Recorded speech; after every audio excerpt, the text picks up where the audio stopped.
Sport thôi là chịu hay. Sport thôi là chịu cô hay.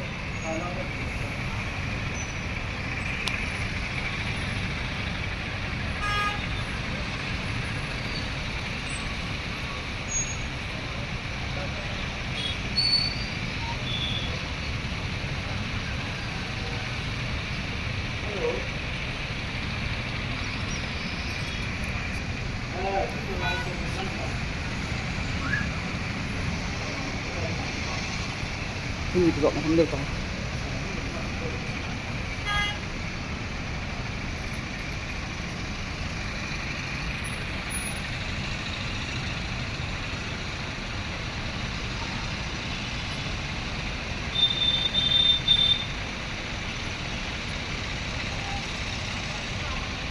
Áo toàn tắm bé xịn.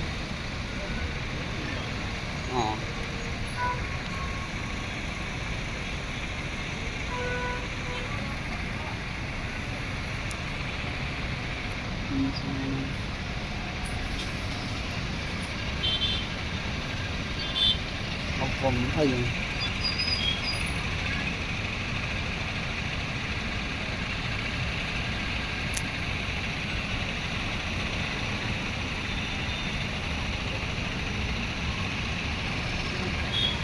sipo kecil na siswa la wala na po mi am to ja ko tanga apoy am poy nari ko boy lo ge dali tam boy kaya na nga ako po yung ala kong